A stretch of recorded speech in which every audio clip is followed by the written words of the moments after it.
मौसमियाती तब्दीली के असरात की वजह से पाकिस्तान को शदीद नुकसान पहुँचा है। गर्मियों में पानी की किल्लत होती है, जबकि सर्दियों में सैलाब का सामना करना पड़ता है। इस सीज़न में प्री मानसून में भी शदीद बारिशें हुई और उसके बाद मानसून के सीज़न में जो शदीद बारिशें हुई उसके नतीजे में खैबर पख्तूनख्वा में शदीद नुकसान हुआ। इसके बाद पंजाब में कई अजला ज़ेर-ए-आब आ चुके हैं। तकरीबन 530 अरब रुपए का इस वक्त एक जो मोहतात अंदाज़ा उसके मुताबिक नुकसान हो चुका है। कई कीमती जानें ज़ाया हो चुकी हैं। 800 से ज़ायद अफराद जाँ बहक हो चुके हैं। माल मवेशी जाँ बहक हुए हैं। लोगों को अपना घर बार छोड़ के महफूज मकानात पे मुंतकिल होना पड़ा है। और इस सूरत हाल में पाकिस्तान को क्या करना है, हुकूमत को क्या करना है, आम लोगों को क्या मेजर्स लेने हैं। और हर साल जो इसके एक्सपर्ट्स हैं, माहिरीन हैं, वो ये बता रहे हैं कि इसके असरात में इजाफा ही होता जाएगा। इस सूरत हाल से कैसे निपटना है, माहिरीन क्या कहते हैं, इस हवाले से हमारे साथ मौजूद है डॉक्टर उमर अजीज़ साहब। इनसे बात करते हैं कि पाकिस्तान को जो चैलेंजेस दरपेश हैं इनसे कैसे निपटा जाए। अस्सलाम वालेकुम डॉक्टर साहब। बहुत शुक्रिया इरफान साहब। क्लाइमेट चेंज जो है वो एक ग्लोबल वार्निंग है और पाकिस्तान जो है उसका किरदार जो है ग्लोबल वार्मिंग में और क्लाइमेट चेंज में 1% से भी कम है। लेकिन आपने देखा कि ये अनफोर्सीन इवेंट्स जो बारिशों के हुए 2024 के मुकाबले में 2025 में 22 से 25% बारिशें ज़्यादा हुई, जिसकी वजह से 24 साल के बाद 24 साल पहले पाकिस्तान में क्लाउड बर्स्ट के कुछ इवेंट्स रिकॉर्ड हुए थे। लेकिन इस मरतबा मल्टीपल इवेंट्स आपने देखे। पहले आपने नीलम में देखा, फिर आपने स्वात में देखा, फिर आपने बुनेर में देखा और फिर क्लाउड बर्स्ट के साथ जो एक एडिशनल चीज़ है वो ग्लेशियर मेल्टिंग और ग्लेशियर बर्स्ट का जो इवेंट है गिज़र में आपने गिलगित में देखा कि पूरा एक गाँव जो है वो मलबे तले आ गया। और ये सारे जो अपर टेरेन में और ये जो क्लाउड बर्स्ट का जो एक फिनोमेना है इसमें जो है वो 100 मिलीमीटर बारिश और 1 घंटे के अंदर अगर रिकॉर्ड हो और किसी एक पर्टिकुलर 4, 5, 6 स्क्वायर किलोमीटर के अंदर लास्ट वीक आपने इस्लामाबाद में भी देखा कि 99 मिलीमीटर बारिश 55 मिनट में रिकॉर्ड हुई। और वो भी इवेंट क्लाउड बर्स्ट में इसलिए डाला कि 1 घंटा तो उसने पूरा नहीं किया, लेकिन उसने 1 मिलीमीटर कम बारिश। तो इस तरह के इवेंट्स देखने में आए और टेम्परेचर राइज़ आपने देखा कि इस मरतबा पूरे पाकिस्तान में हर जगह पे 5 से 7 डिग्री टेम्परेचर ज़्यादा देखा गया। फिर नीलम के कुछ वाक़यात में और बुनेर और स्वात के वाक़यात में आपने टनों के हिसाब से लकड़ी नौशेरी डैम नीलम में और स्वात के रिवर के अंदर भी देखी। इसका मतलब है कि एक जो बिलियन ट्री सुनामी और इस तरह की जो हमारी कैंपेन थी दरख्तों की, तो दरख्तों की बेदरे कटाई जारी है। और ये जो दरख्त है ये आधा इंच जो है चीड़ का दरख्त और बियाड़ का दरख्त आधा इंच चौड़ाई में बढ़ता है, इसकी एज चौड़ाई से नापी जाती है। तो 1,50,000 रुपये के लिए या 2 लाख रुपये के लिए इन दरख्तों की बेदरे कटाई की जा रही है। इस पर पाबंदी होनी चाहिए, क्योंकि टेम्परेचर को कंट्रोल करने के लिए और क्लाइमेट चेंज के लिए दरख्तों की एक बहुत बड़ी इंपॉर्टेंस है। वो आपके कार्बन कंटेंट के लिए और टेम्परेचर के लिए अहम रोल प्ले करता है। जहाँ तक आपके इस इवेंट्स का ताल्लुक है कि 2-3 सिस्टम आपके यहाँ पर दाखिल हो गए। फ्लड्स की जो सिचुएशन है वो ऑल अराउंड द वर्ल्ड है, लेकिन पाकिस्तान में ये हुआ कि ना सिर्फ पाकिस्तान में बल्कि जम्मू में भी 600 मिलीमीटर तक बारिश हुई। वो अपर टेरेन है, हम लोअर टेरेन है। एक इस तरह की बात भी है कि दरियाओं में आबी जारी की वजह से पानी छोड़ दिया गया। लेकिन हमारे पास जो वाटर स्टोरेज कैपेसिटी है वो 1960 के बाद जो 23 से 24 हमारे या 27 रिजर्वायर है, बड़े डैम्स के अलावा छोटे डैम, हमारी वाटर स्टोरेज की कैपेसिटी 1960 से लेकर आज तक उतनी ही है। और इंडिया में 8,000 के करीब छोटे और बड़े डैम हैं। अब उन्होंने सिंतास की मौतली के बाद अभी जब ये फ्लड आया तो उन्होंने वार्निंग जारी की कि हम पानी छोड़ रहे हैं। पानी छोड़ना भी उनकी मजबूरी इसलिए है कि उनके वाटर रिजर्वायर को ख़तरा है। जिस वाटर रिजर्वायर में 10 से 15 लाख क्यूसेक पानी जमा है तो उसके टूटने का ख़तरा है, इसलिए उन्होंने पानी छोड़ा। आपके सुतलज में आपके रावी ने पूरे लाहौर को तबाह कर दिया, पूरे पंजाब की फसलें।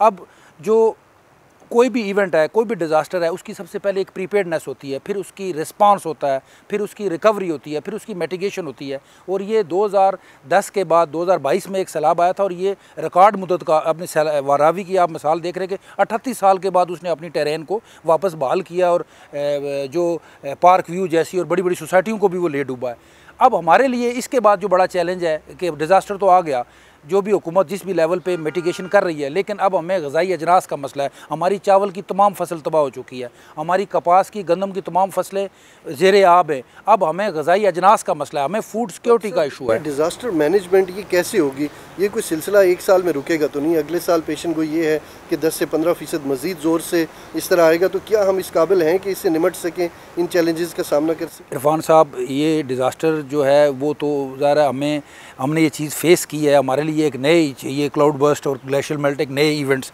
हमारे पास आ चुके हैं। एक तो हमें ऑब्जर्वेटरीज लगानी है मुख्तलिफ़ जगहों पे वेदर पैटर्न्स को नोट करने के लिए। उसके बाद हमें एक कौमी सतह की जो है वो एक पॉलिसी चाहिए डिज़ास्टर मैनेजमेंट और रिस्क रिडक्शन की पॉलिसी। उसके बाद मेरा तो ये मानना है और मेरी ये सजेशन है कि इवन स्कूलों के अंदर और कॉलेजेस के अंदर भी हमें डिज़ास्टर मैनेजमेंट और रिस्क रिडक्शन और इस तरह की प्रिकॉशन मेजर के लिए बच्चों को तालीम देनी चाहिए, क्योंकि अब हम इससे जान नहीं छुड़ा सकते। अगले साल ये होगा, उससे अगले साल भी ये होगा। हमने सिर्फ जो नाजायज़ तजावज़ात हैं नालों के गिर्द, आपने स्वात में और पीर बाबा बाज़ार बुनेर में भी देखा कि लोगों ने नालों में तामीरात की हुई हैं। मुजफ्फराबाद से लेकर नीलम तक लोगों ने नालों में होटल बनाए हुए हैं, मोटल बनाए हुए हैं। स्वात की तमाम जो दरिया स्वात के किनारे वहाँ पे इसी तरह के बिजनेसेस हैं, बड़े बड़े लोगों के बिजनेसेस हैं। टूरिज़्म एक और बात है, कागान नारान में भी यही है। लेकिन जब इस तरह के बड़ा रेले आते हैं, पानी आता है, तो फिर ये टूरिस्ट को भी नुकसान होता है। 14 अगस्त वाले दिन नीलम वैली में 900 टूरिस्ट को रेस्क्यू किया गया क्लाउड बस्ट के अंदर। इसका मतलब है कि लोग वार्निंग को भी सीरियस नहीं ले रहे। एक पूरी ट्रेनिंग की ज़रूरत है। सेंसिटाइज कैसे करेंगे इस कौम को? पहले तो ये बहुत ही लाइट ले रहे थे, लेकिन जब फ्लड्स आए, क्लाउड बस्ट हुए, तो अब भी संजीदा ले रहे हैं या नहीं ले रहे? अभी आपने देखा, आपने इंट्रो में भी बताया कि 530 अरब का टोटल नुकसान, 800 से प्लस अमवात, और जो इंफ्रास्ट्रक्चर का नुकसान हुआ है वो आप ज़रा बुनेर में, स्वात में, मुख्तलिफ़ जगहों पे ख़ुद देख कर आए। इवन जो पंजाब के तो सारे एरिया भी ज़ेरे आब है, और ये सारा पानी इकट्ठा होकर अब ये सिंध की तरफ चला गया। और पिछले 24 घंटे से जो समुद्री तूफ़ान है वो भी आया हुआ है, और 24 घंटे से हैदराबाद में बारिश है और कराची में बारिश है। और यहाँ का जो आउटफ्लो है, समुंदर का पानी रेज़ हो चुका है और ये आउटफ्लो भी नहीं हो रहा। सिंध में पानी खड़ा है, सिंध में पानी बहुत देर तक खड़ा रहता है, वो प्लेन एरिया है। तो अभी हमें जो है मुख्तलिफ़ बीमारियों का सामना होगा। फिर ये है कि ग़िज़ाई अजनास का भी मसला है। लेकिन यह है कि ये अवेयरनेस के साथ स्कूलों कॉलेजों में आम सोसाइटी को ट्रेन करने की ज़रूरत है। ये पॉलिसी इम्प्लीमेंट करके जो तजावज़ात हैं, नाले हैं, नदी नाले हैं, उनको साफ़ करने की, उनसे नाजायज़ तजावज़ात हटाने की, प्लस दरख्त लगाने की, प्लस टेम्परेचर कंट्रोल करने की, प्लस कार्बन कंटेंट को जमा करने की, ये एक वसी तरीन पॉलिसी है जो कौमी सतह से लेके स्कूलों, कॉलेजों और इदारों तक जाएगी। तो तब जाके हम इसका मुकाबला कर सकते हैं, क्योंकि ये आने वाले दौर में मज़ीद शिद्दत इसने पकड़नी है। इसमें आपने प्रिपेयर्डनेस का जिक्र किया है, किसका एस्पेक्ट प्रिपेयर्डनेस है। दूसरा ये कि हमारे पास टेक्नोलॉजी मौजूद है, साइंस के मैदान में हमको बहुत ज़्यादा पीछे भी नहीं है। तो क्या हमें अंदाज़ा नहीं हो सकता कि भारत में कितनी बारिशें हो रही हैं?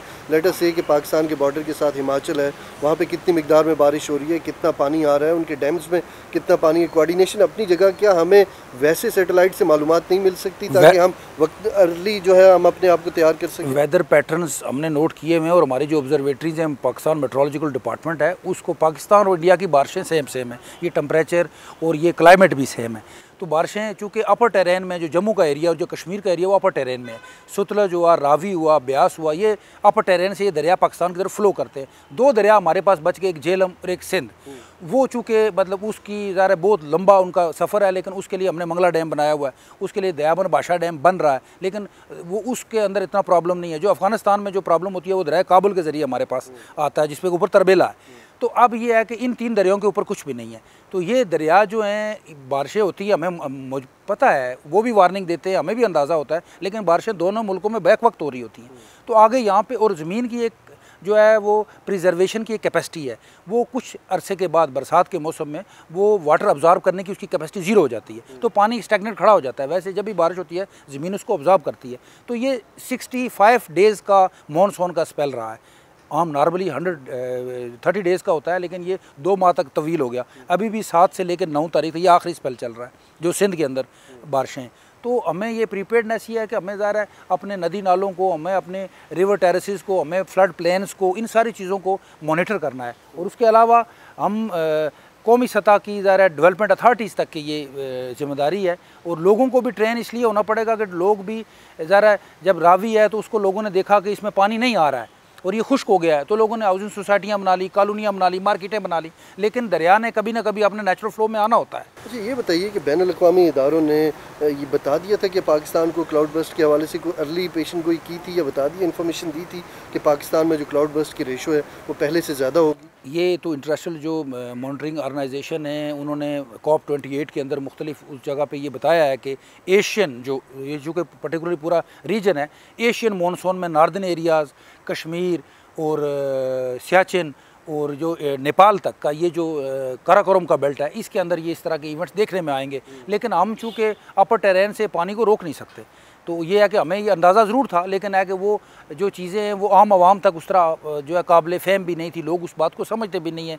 और ये कौम जब तक किसी डिज़ास्टर का प्रैक्टिकली खुद सामना ना कर ले, आपने जंग में देखा 9 और 10 मई को ये लोग मिसाइल चल रहे हैं तो ये पास खड़े होकर मिसाइल चला रहे थे। ये इस तरह की रिस्की कौम है कि ये पास दरियाओं के करीब खड़े होकर ये कुछ खुद भी ऑब्ज़र्व करते रहते हैं नदी नालों में, तो उस दौरान भी बहुत सारे मसले हो जाते हैं। तो ये है कि ये अभी ट्रेनिंग का फेज़ है और ये कौमी जब बेदारी भी हो जाएगी, अवेयरनेस भी हो जाएगी, चीज़ें इम्प्लीमेंट कानून साथ। 2010 का सैलाब हमने देखा, 2022 का देखा, अभी भी अगर हमने कुछ नहीं सीखा तो फिर कब सीखेंगे। इतने बड़े डिज़ास्टर का सामना किया, पूरा पंजाब डूबा रहा, सिंध डूबा रहा, केपी में सैलाब रहा, तो आखिर हम किस चीज़ का इंतज़ार कर रहे हैं। 2022 के जो मेजर फ्लड के बाद जो सिंध में और बलूचिस्तान में पानी खड़ा रहा, उसके बाद तो इंटरनेशनल एजेंसीज़ ने आपको बहुत डोनेशन दी, लेकिन हर मरतबा शायद इस मरतबा आप देखें कि उस तरह की डोनेशन भी नहीं है, लोग खुद वो कर रहे हैं। इंटरनेशनल ऑर्गेनाइजेशन भी हमें उस तरह से सपोर्ट नहीं कर रही हैं, बिकॉज कि दुनिया के मुख्तलिफ मुल्क में जो है वो सैलाब है और इंडिया में भी है।